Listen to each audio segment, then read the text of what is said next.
Salut les amis, c'est Bronson. Je fais une petite vidéo rapide d'analyse hebdomadaire euh, pour le site trading et marketprofile.com à la place de Thierry qui ne peut pas la faire. Donc je prends le flambeau et je m'en occupe. Ça va être vite fait, hein. Euh, bon, j'ai sélectionné pour la semaine prochaine les événements à retenir. Déjà lundi, ne tradez pas, hein, parce que lundi c'est le Memorial Day aux States. Ils ne traderont, les marchés seront fermés et en Angleterre c'est pareil. Toute la journée, les marchés seront fermés demain. Donc demain lundi, ne tradez pas, c'est un conseil que je vous donne. Euh, pff, vous pouvez trader vendredi matin, mais vendredi après-midi, je vous conseille aussi de ne pas trader. De toute façon, normalement, la semaine est faite, on n'a pas besoin d'être sur les marchés vendredi après-midi. Donc, les événements importants de la semaine, ils sont là. J'ai sélectionné les plus importants. Donc, la liste est courte. On pourrait en avoir d'autres, mais moi, j'ai pris que les plus importants. Européens et américains. Il n'y en a pas de très importants en Chine ni au Japon. Il y en a des moyennement importants, des faiblement importants, mais de très importants, il n'y en a pas.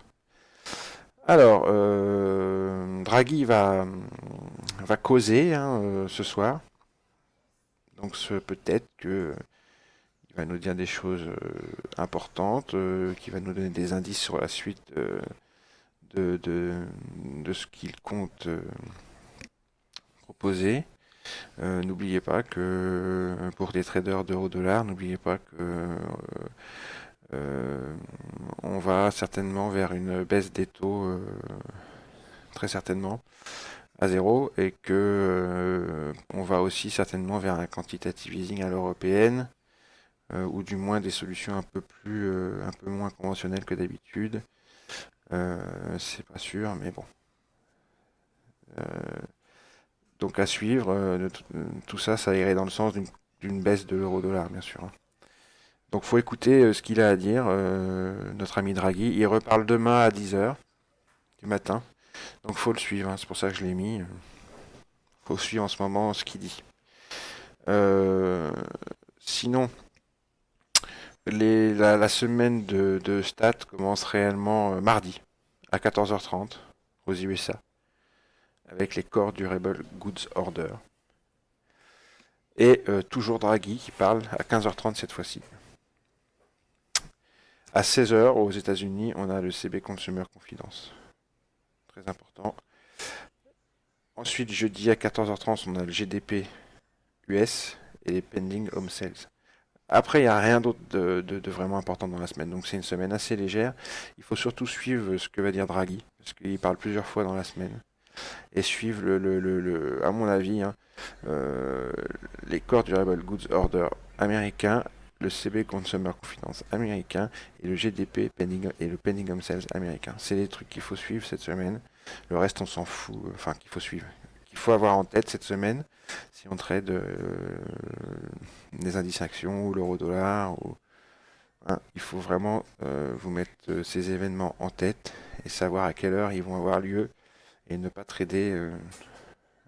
Arrêter de trader une demi-heure avant, ne pas trader pendant et attendre une bonne demi-heure, trois quarts d'heure avant de retrader après. Donc, qu'est-ce qui s'est passé cette semaine? Euh, Il y a des actifs qui sont super bullish et et d'autres qui stagnent un petit peu. On va commencer par les matières premières, comme le crude, qui fait partie de ces actifs super bullish. Euh, voilà un graphe en daily. Donc vous voyez que le crude a cassé sa VAH yearly, d'accord, en clôture, et qu'il a clôturé largement au-dessus vendredi, et que la clôture de vendredi s'est faite au-dessus de la clôture de jeudi, donc au plus haut de la semaine. La clôture hebdomadaire s'est faite au plus haut de la semaine. très important de noter ça. Alors, est-ce qu'on va voir une continuité de cette hausse ou pas? Ça, je ne sais pas, j'ai pas de boule de cristal. Tout ce que je sais, c'est qu'il va nous falloir surveiller cette zone qui va servir d'aimant au prix. On voit que c'est un pic. C'est ici, c'est le volume composite sur 6000 jours. D'accord. Et ça, c'est le POC des 6000 derniers jours. Donc ça remonte jusqu'en 2000. Donc je pense que les prix vont être attirés par ce pic. Attendez, excusez-moi.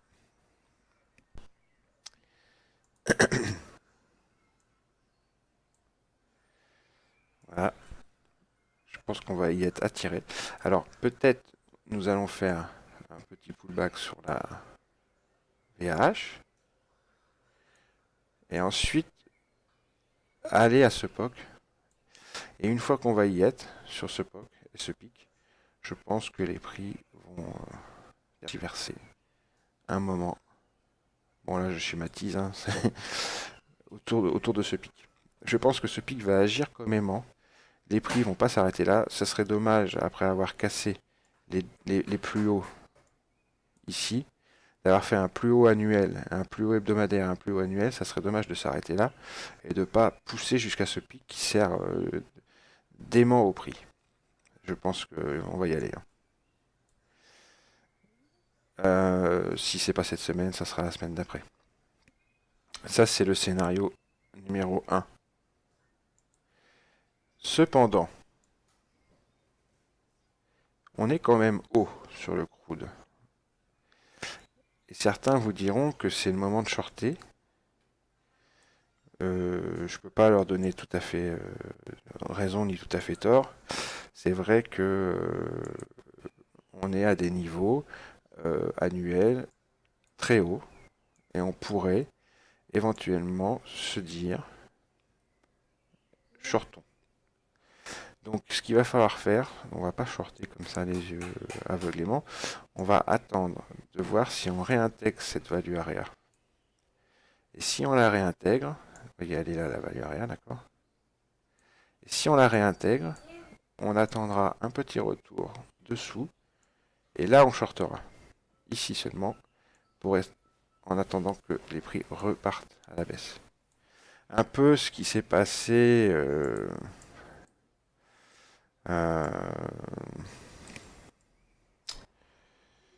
vous voyez ici, on a réintégré la value area, on est revenu dessus et hop, c'est reparti, comme en 40. Vous voyez, c'est un peu ce genre-là. Ici, pareil, on a intégré la value area, on est revenu dessous et boum, on est reparti. On voit souvent ce genre de figure. Là, c'est pareil, vous voyez, on la réintègre, on revient dessous, on travaille et ça reshort. Dans tous les cas, il faut toujours attendre une confirmation. Voilà le deuxième scénario. Donc, scénario que je privilégie, être attiré par ce pic la semaine prochaine ou la semaine d'après pour travailler autour. Et scénario numéro 2, qu'on attend avec confirmation, bien sûr, un short sous la value arrière pour viser le POC et le point pivot ici. Bon, ça c'est pour le crude. On a ensuite, comme je disais qu'on commencerait par les matières premières, on a ensuite le gold. Voilà le graphique en daily du gold. Alors le gold, c'est très intéressant le gold. Il faut le surveiller de très près. Car le gold, nous sommes dans une zone ici de congestion. La volatilité, regardez les bandes de Bollinger se resserrent, c'est absolument, c'est une figure absolument géniale. Les bandes de Bollinger se resserrent, il n'y a aucun souci. Donc on va péter, soit par là, soit par là. Il faut surveiller. Alors, quelles sont les zones qu'est-ce qu'il faut surveiller? Là, pour l'instant, si je recule les prix vers le volume composite 6000 jours, vous voyez qu'on est en train de travailler pile poil dans ce creux là. Ok. Et vous voyez qu'on a un second creux au-dessus, ici, et ici, un troisième creux. Donc ce qu'il va falloir attendre, j'ai matérialisé le creux par ces deux lignes vertes ici, au niveau des pics. Vous voyez que ce pic ici sert de support. Vous voyez les nombreuses mèches qu'on fait en dessous, mais on ne clôture pas en dessous, ici, d'accord, depuis plusieurs jours. Et vous voyez qu'ici, ce pic fait résistance. Donc on va surveiller une cassure d'un sens ou dans l'autre. C'est pour ça que je vais mettre ça plus épais avec le prix. Donc on va se surveiller 1321 et on va se surveiller 1287,7 sur l'or. Si on casse l'un de ces deux niveaux, on va certainement squeezer très vite vers les prochains pics. Ici ou ici. Et ensuite, on refera une sorte de petit zigouigoui comme ça pour refaire du volume dans ces zones-là. Donc on surveille la cassure ici et ici pour rejoindre en gros la VH yearly ou la VAL yearly. Quand on aura cassé un de ces deux niveaux, on attend confirmation soit par un petit throwback, soit par un petit pullback. On rentre long ou on rentre short. D'accord? On attend toujours confirmation. Si on n'a pas de confirmation, si ça casse net et franc, mais en général il y a toujours un retracement, on court pas après le marché, on essaye de se trouver un bon point d'entrée, mais c'est pas la peine de courir après le marché. Il y aura d'autres trades, hein. Ne vous inquiétez pas, c'est pas ça qui manque. Mais voilà les deux scénarios, donc de toute façon c'est toujours les deux mêmes scénarios, hein. En bourse, hein, c'est baisse ou hausse. Mais les niveaux à surveiller de cassure et les niveaux d'objectifs à surveiller si on casse sur le gold. Mais c'est très intéressant, hein. C'est un actif que je vais surveiller de très près parce que là on a cette compression là en petite, j'appelle ça une queue de cochon là, vous savez, en tire-bouchon là, qui diminue petit à petit comme ça. C'est typique d'une volatilité qui s'affaiblit de plus en plus et c'est précurseur d'une explosion des prix. Je vais le surveiller de très près. Je serais moi plus enclin à penser à une hausse. Si vous tracez un Fibonacci sur le dernier mouvement de hausse, vous vous rendez compte qu'en fait on est au 50% de retracement. On fait une petite accumulation au niveau des 50%. Donc moi je serais plus enclin à penser que c'est pour mieux repartir au nord ensuite. Non, je ne vais pas faire ma flèche si grande parce qu'en fait mon objectif se trouve à la VH sur lui. Premier objectif. Alors attention, parce que les marchés sont piégeux. Hein. Attention, hein.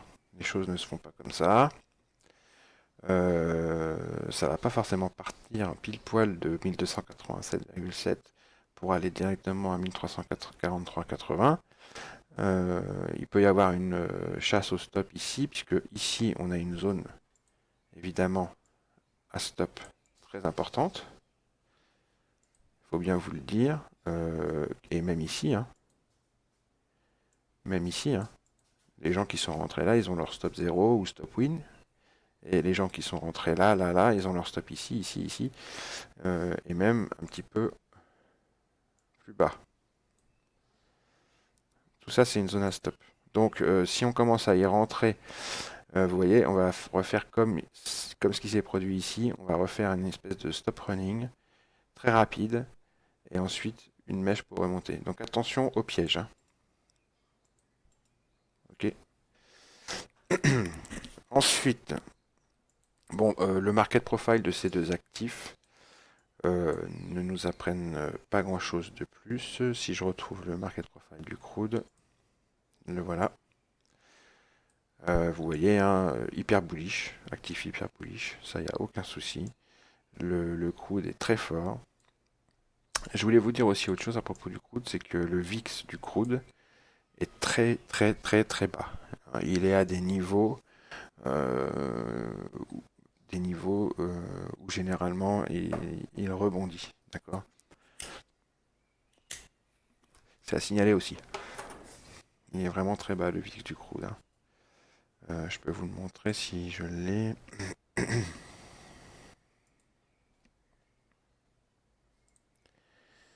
Alors, si je le retrouve rapidement, parce qu'il ne faut pas que ça dure non plus des siècles, comme vidéo. Alors, où est-ce qu'il va être?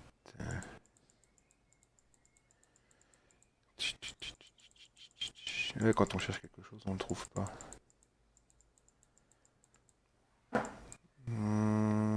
Nimex Crude Oil VIX, voilà. Juste vite fait, je vous montre. Voilà. On va télécharger du data.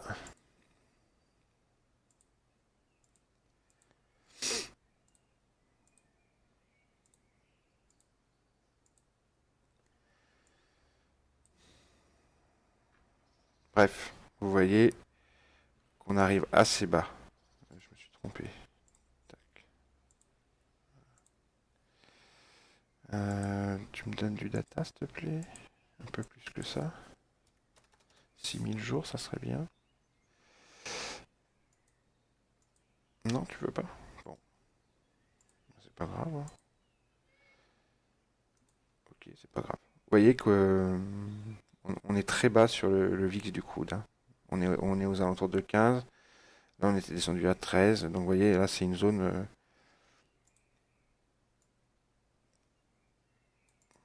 C'est une zone de rebond. Bon, c'était juste pour une parenthèse. Le market profit du crude. Donc, on voit les petites boîtes d'accu à chaque fois. Puis, squeeze vers le haut. Boîte d'accu. Squeeze vers le haut. Et là, on est dans quoi? Je vous le donne en mille. Boîte d'accu. Alors, squeeze vers le haut ou squeeze vers le bas. Regardez ici. Boîte d'accu. Squeeze vers le bas. Boîte d'accu. Squeeze vers le bas. Là, on est dans une tendance haussière. Cependant, on arrive à des niveaux sur le crude qui se surveillent pour un short, comme je le disais tout à l'heure. Donc, surveillance, surveillance, surveillance. Qu'est-ce qui peut se passer?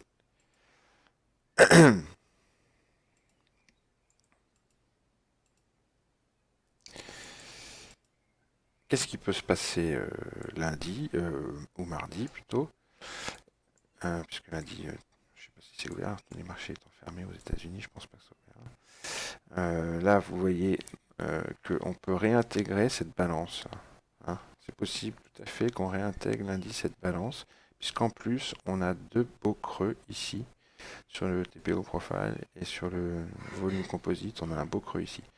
Donc, mardi, il est très possible qu'on vienne travailler dans cette zone, comme ceci.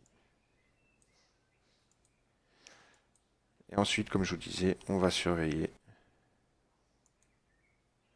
ce niveau.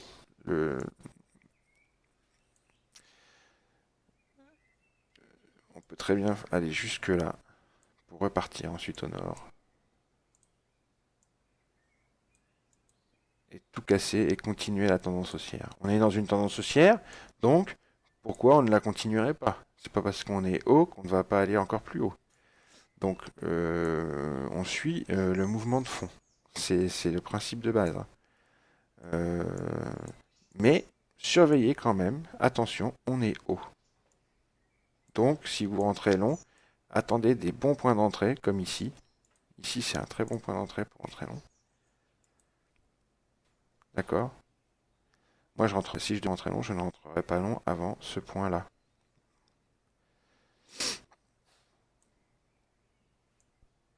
Ok, 102,80 à peu près. Si je devais rentrer short, bien entendu, on est à des niveaux très intéressants. Mais la clôture hebdomadaire me fait penser qu'on va aller plus haut. Je ne sais pas pourquoi. Il y a une force, hein.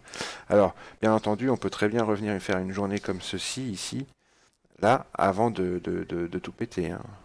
Même 2 journées ou plus, hein. On peut continuer la boîte d'accu, faire mine de l'avoir un petit peu cassé par le haut, continuer à travailler la zone, là. Tout à fait, hein. D'autant plus qu'ici aussi, il y a une zone intéressante à travailler. Ici aussi, il y a de la zone au sud, hein. Mais se replacer dans la tendance de fond serait pas bête. À mon avis, shorter, non, moi je ne shorterai pas le coude. Peut-être que j'ai tort, hein. Ensuite, alors, on va montrer l'euro-dollar en daily. Alors l'euro-dollar, donc comme je disais tout à l'heure, avec les anticipations de baisse des taux et les quantitative easing à l'européenne qui peut-être arriveront à un jour, euh, bah, ça va dans le sens d'une baisse de l'euro-dollar, tout ça. Alors regardez, déjà il a bien dévissé, il est pile poil, il s'est arrêté pile poil sur sa VAL annuelle, d'accord? Donc c'est tout simple. Si on casse, c'est direction le point pivot, ici. Si on casse le point pivot, c'est direction le POC ici.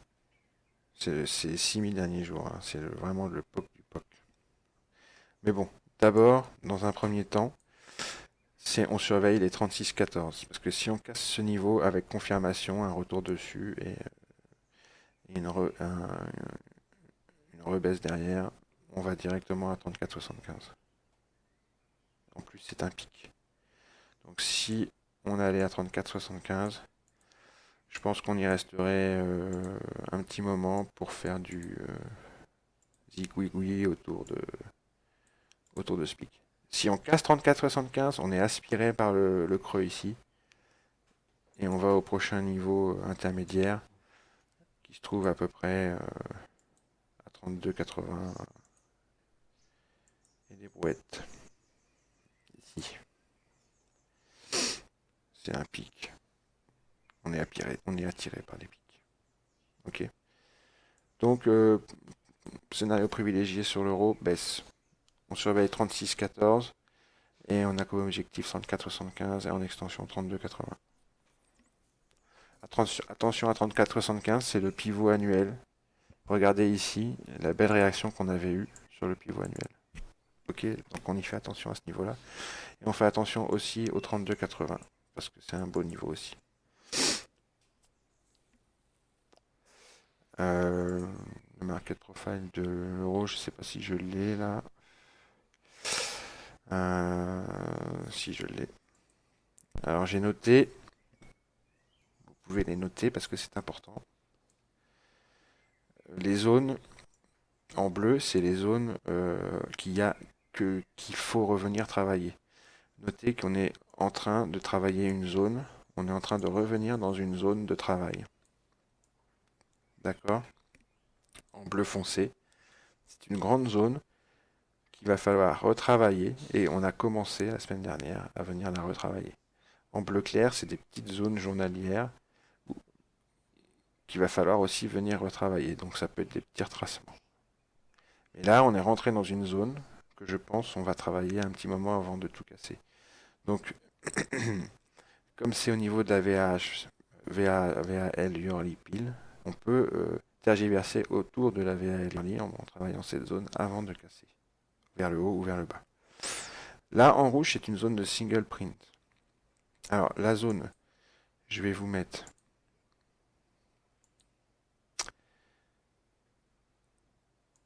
Excusez-moi.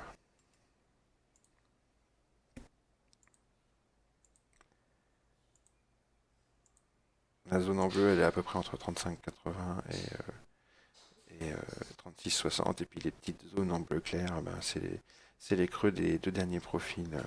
On pourrait mettre ici aussi, hein, mais on l'a travaillé un peu là. Il reste ce creux là, ici aussi à travailler. Ici. D'accord? Ça, c'est des zones qu'on peut. Pardon. C'est des zones qu'on peut revenir travailler dans la semaine avant de repartir au sud, par exemple. Ça, le rouge, c'est une zone de single print, très important. Notez-la. Très, très, très, très important. Notez les niveaux 35, 56, 35, 38. Ensuite, c'est la prochaine zone à travailler. Une zone de creux. Et ça remonte à loin, hein, cette zone-là. Hein. Je suis allé vous la chercher loin. Hein. Elle remonte à... Je vais vous le dire tout de suite. Ça y est. Et puis j'ai mis une autre zone. Là, ça, c'est une queue d'achat. Voilà. Elle remonte à février... février 2014. La zone à retravailler. Là. Et plus bas, ici, on a une queue d'achat qui, elle, remonte à encore plus loin. Qu'il faut que vous vous mettiez. Hein. Mettez là sur vos graphiques. Voilà, c'est une queue d'achat qui remonte au 7 novembre 2013. 32,89, 33,17. Notez-le, c'est très important. Et notez également la zone de single print en rouge. Ici, 35,56, 35,38. Vous voyez, c'est une zone de single print qui n'a pas été revisitée. En fait, on avait fait sur ce profil ici, journalier, le 6 février, une grande zone de single qui a été retravaillée pour ses trois quarts. Ici, on a une queue d'achat, donc à une seule impression, une single print. Donc on la considère comme nulle et non avenue. Donc on considère que la zone de single print, ici, s'étend de 35,56 à 35,38, en gardant à l'esprit que c'est une petite queue d'achat dans sa moitié supérieure. Mais ça ne change rien. C'est quand même une zone de single print très très très importante. Voilà pour le market profile de l'euro. Je suis très bullish sur l'euro. Bearish, pardon. Je pense que ça va continuer à baisser. Il y aura des retracements. On va peut-être venir retravailler des petites zones au nord. Donc là, j'ai repéré aussi une single print à 38,72, 38,77. Ok. Et en haut, il y a une queue de vente entre 39,60 et 39,91, 12. Ok. Voilà les zones importantes.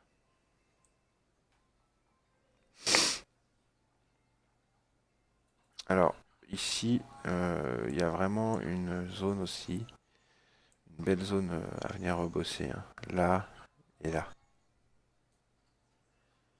Il y a du volume à venir refaire faire ici. Hein. On va la mettre. On n'a pas travaillé suffisamment dans cette zone. Ça englobe la zone de single print d'ailleurs. Hein. Voilà. Voilà, donc c'est entre 39 et 38,60 à peu près. Voilà pour l'euro. Ensuite, on va passer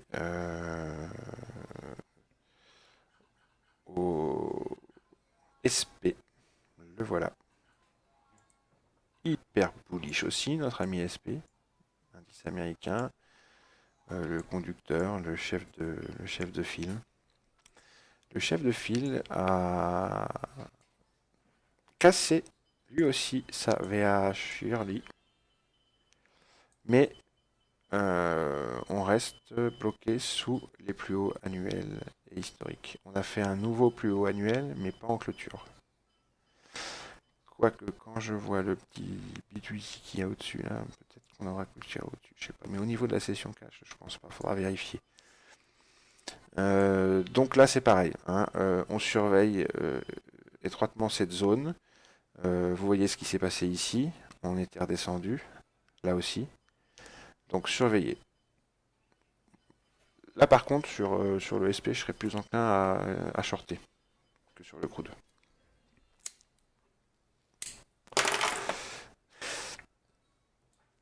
Regardez je vais vous montrer un truc. Où est-ce qu'il est mon VIX? Voilà. On arrive dans une zone sur le VIX entre 8 et 12 où en général les indices se prennent une petite baisse quand on y arrive. Pas forcément importante, hein, mais au moins un retracement, quoi, un petit retracement.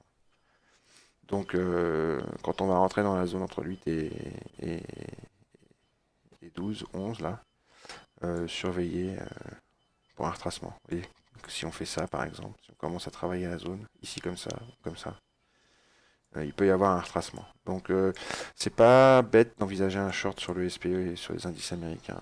C'est pas bête du tout. Le VIX est vraiment très très très très bas.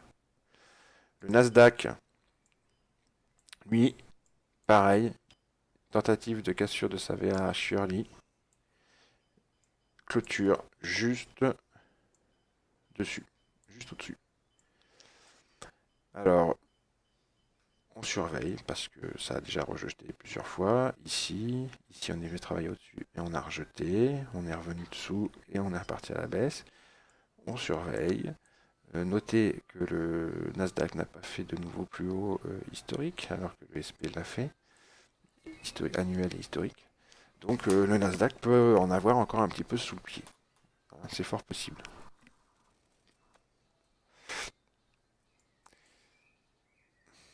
Mais attention à vous positionner long, c'est un peu tard. Attendez peut-être plutôt des retracements comme là, sur le VWAP Monthly ou sur le POC, ou la MM20 Daily, pour vous positionner long. Par contre pour un short, on est pile poil dans une zone, ici, euh, ou rentrer short sans visage, évidemment. On va voir la semaine prochaine ce que ça va donner tout ça. En tous les cas, lundi, il va rien se passer, c'est sûr. Le YM. Le YM. Tiens, je l'ai pas, le YM. Ah, zut, alors. Le YM.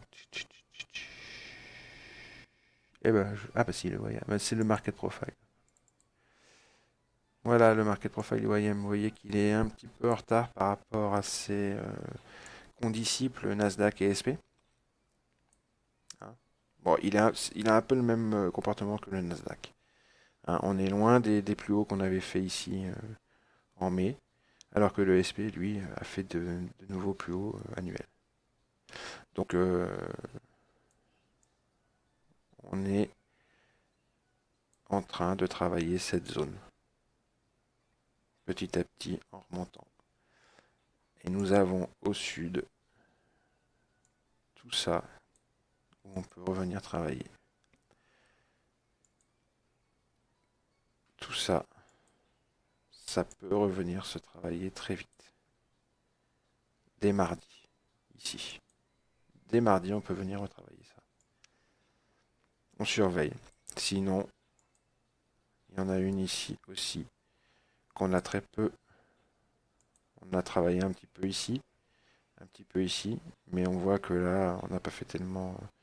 Je vais la réduire celle-là, parce qu'en fin de compte, c'est surtout entre là. Voilà, c'est surtout là où il y aurait du travail à faire. Et bien entendu, ici. Voilà, donc on peut revenir aussi travailler ces zones-là. En tous les cas, quand on arrivera à ce niveau-là, je pense qu'il y aura un petit calage quand même. Hein. On va caler un peu, hein. Comme pour le Nasdaq. Et là, on pourra envisager des shorts. Pour envisager un long, attendez qu'on retravaille les zones là et là. Et rentrer long plutôt dans le bas d'une de ces deux zones. Soit celle-ci, suivant votre agressivité. pour les swings, hein, je parle. Pour les scalpers. Quand on y sera dans ces zones, vous savez ce que vous avez à faire. Je voulais faire une petite... j'ai pas montré le market profile du SP, mais bon. Voilà, hyper bullish. Donc, on peut très bien mardi caler un peu et travailler ici. D'accord. Et puis, ce serait une... vous voyez, on l'a fait déjà ici, hein, c'est le même niveau. Ça serait une façon de caler, de ralentir la hausse en cours. On pourrait quelques jours, 2 jours, 3 jours, une journée ou 2 ou 3, travailler ici avant de repartir à la hausse ou à la baisse, bien sûr. Voilà la zone, moi, que je vais surveiller si on y rentre en tant que scalper. Je voulais vous montrer une petite chose intéressante. Une corrélation négative entre l'ESP et alors donc voilà qui est hyper bullish. Voyez, magnifique SP, superbe. Et le yen. Le yen, magnifique aussi, mais dans l'autre sens. Donc surveillez le yen parce qu'il est anticorrélé avec les indices américains, notamment le SP. Et nous avons un yen qui cale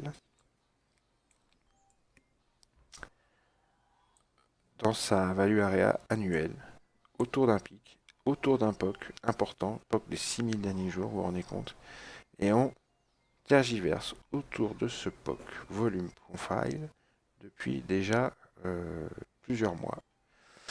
Et on tergiverse dans la value area depuis déjà plusieurs mois. Les niveaux sont très bien définis. Donc, quand on voit ça, regardez.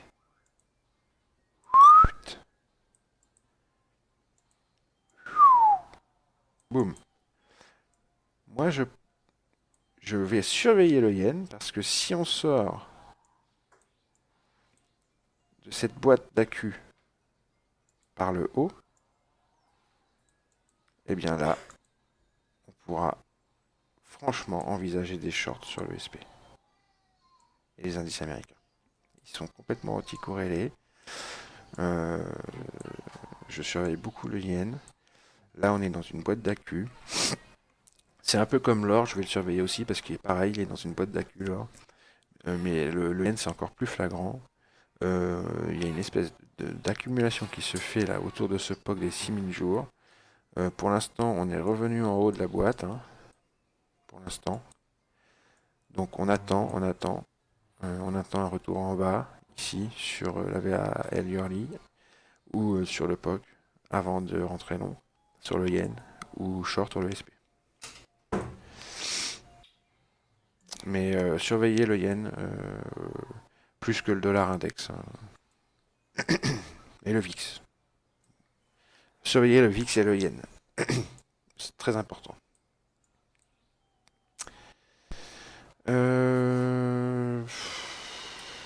Voilà, donc je voulais parler un petit peu du DAX, mais bon, il est à la même enseigne que les autres indices. Hein.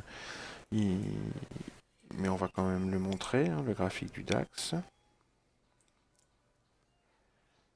On va quand même en parler.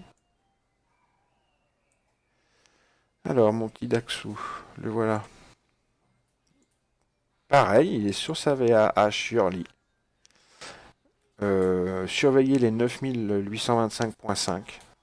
Si on casse par le haut, attendez confirmation et rentrez parce que ça va squeezer fort fort au nord.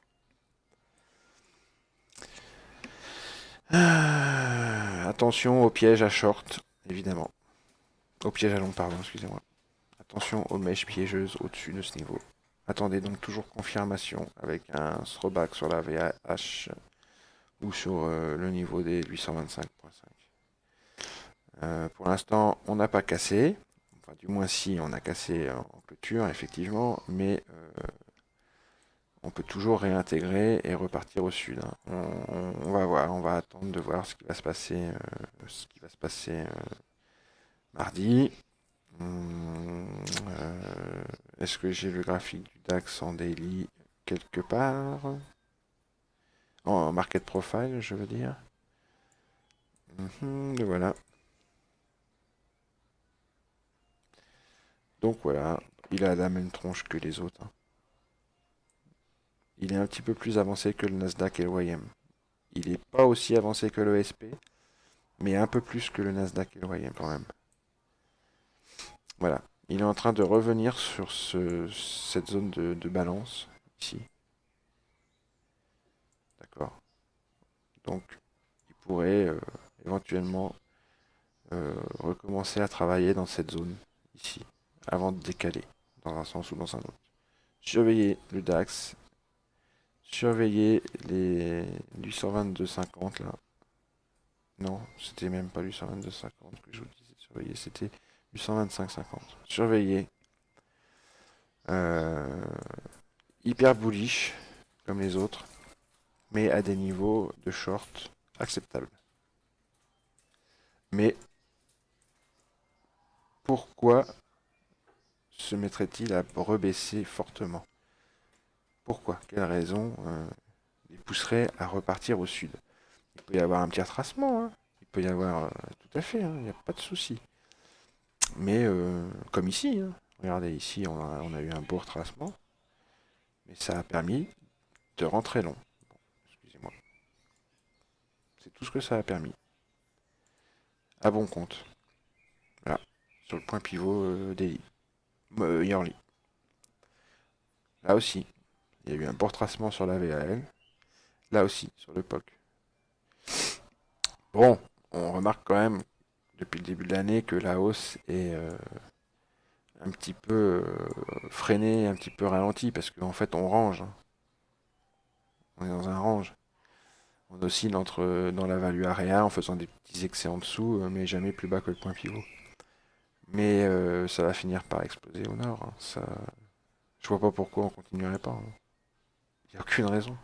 Aucune. Pour l'instant. Il peut y en avoir, mais pour l'instant, il n'y en a pas. Donc, voilà.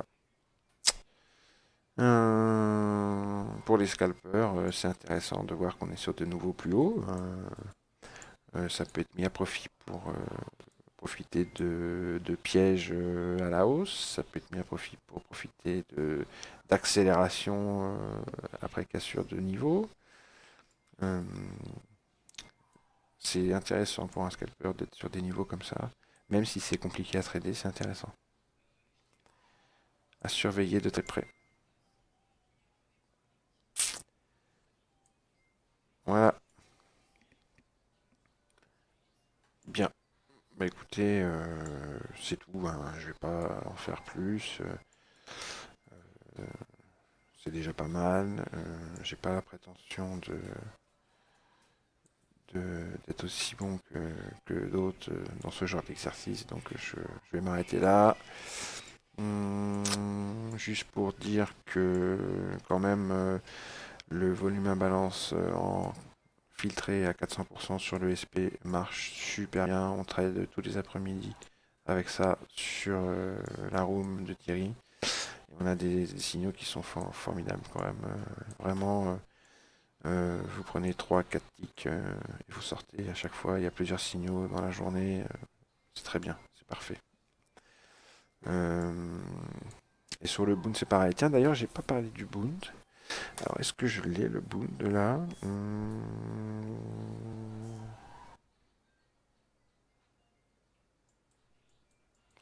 Ah bah c'est dommage, je ne l'ai pas. Mais il est aussi le Bund, hein. Eh oui. Euh, Tiens, on va se le mettre vite fait. C'est étonnant d'ailleurs, hein, mais moi je pense que On est aussi arrivé à des niveaux, on est aux alentours des 147, on y a été même, hein, et là on a retracé. Il y a des niveaux qu'il faut surveiller de très très très près aussi sur le Bund.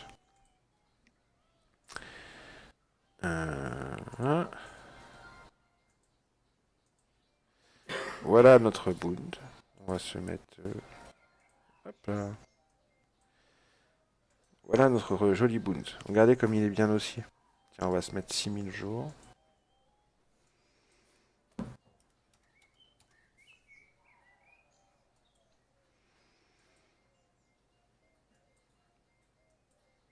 Voilà. Là, on a 6000 jours. Et regardez comme il est hyper bullish. C'est incroyable. Qu'est-ce qui l'arrêterait, lui? C'est pareil. Pourquoi ça s'arrêterait là? Il n'y a aucune raison. On a stagné pendant 2 ans. Et là, on est reparti à la hausse. Alors, effectivement, il y a du travail à faire au sud, hein, je vous l'accorde. Mais bon, il n'a pas l'air d'avoir envie d'y aller, hein, regardez. Dès qu'on retrace sur VWAP Monthly ou MM20 Daily, boum, ça repart derrière à la hausse. Et là, en plus, on est en train de faire une belle figure parce qu'on a cassé la VAH Early et on est en train de revenir dessus.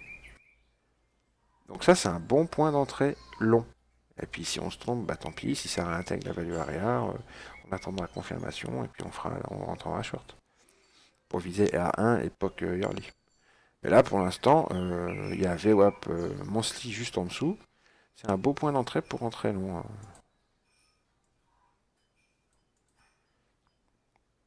Faut pas paniquer, ça peut faire un petit excès en dessous. Mais moi, je pense que c'est une belle zone. Alors, c'est pas un conseil, hein. Vous faites ce que vous voulez. Mais ouais, pourquoi pas. Là, je pense qu'on est en train de faire du rangement. Là, il doit y avoir un vide. Je vais mettre le market profile.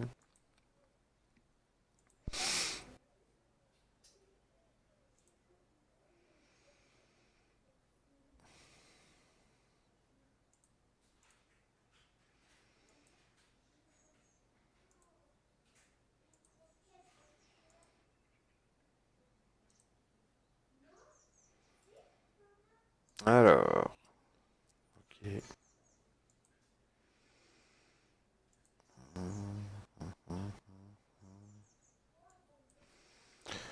va se mettre 300 jours, ça suffira pour le market profile.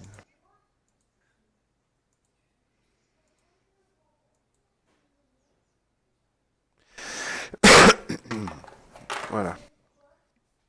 Alors, voilà, effectivement, on est en train de retracer dans une zone qui avait besoin d'être rangée. Ok. N'oubliez pas que donc là, c'est la VAH Yearly. Là, il y avait un beau creux TPO qu'on a travaillé en faisant une bésolidation comme ça. Et là, on est arrivé sur la VAH Yearly, sur la VAL de ce profil journalier là. Et on a bloqué. On est un petit peu temporisé là avec ce mouvement balancé de vendredi. Mais ça pourrait très très bien repartir haussier. Donc on surveille le niveau des 145,66 et la balance de vendredi. D'accord? Il y a une zone ici à travailler aussi. On y fait gaffe. Ça peut venir travailler ici une fois de plus. Ici.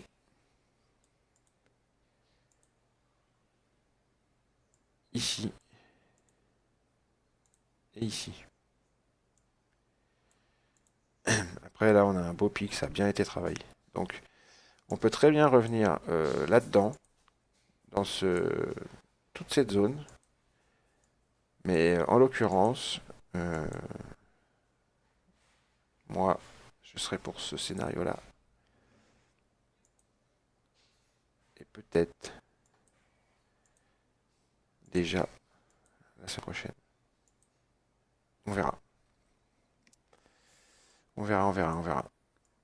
En tous les cas, c'est super bullish et il n'y a aucune raison que ça ne reste pas, quoi.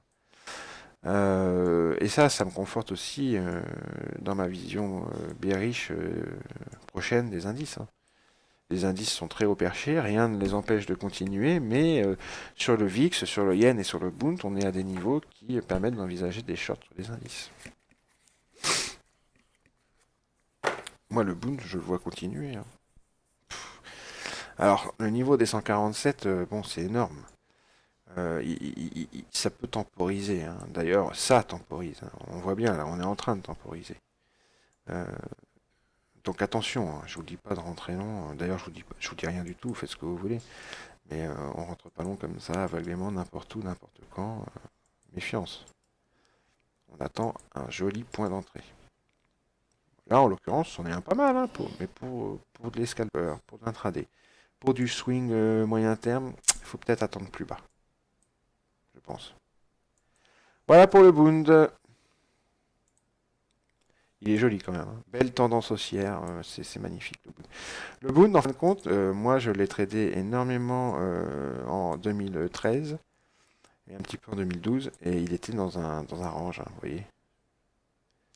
Et je voulais le voir baisser. Je me souviens avec un ami sur la faille, le Bund des FX avec backflip, je me souviens, on le shortait, on n'arrêtait pas de le shorter dès qu'il revenait vers les 140, ici en 2013. Là, sur la VAL, sur la VA Shirley en 2013, ici, quand il revenait à ses alentours, là, on le shortait. Je l'ai shorté je ne sais combien de fois, ce petit salaud de Bund. Et puis bah, j'ai abandonné l'idée cette année de le voir baisser, hein. Je sais pas, Backflip, je sais pas ce qu'il devient. S'il m'entend, s'il écoute cette vidéo, je lui passe le bonjour. Mais moi, je sais pas pour lui, mais moi j'ai abandonné. C'est bon. Euh, j'ai abandonné tout espoir de voir le Bund baisser un jour. Mais baisser, je parle d'une vraie baisse, quoi, hein, une baisse profonde, hein. Voilà, allez. Sur ce, surveillez bien cette petite zone rectangulaire verte là. VWAP Monthly, VA Shirley, MM20 Daily. Surveillez bien cette zone autour des 145,80. Et bon trade à tous, bonne semaine et à plus tard. Ciao.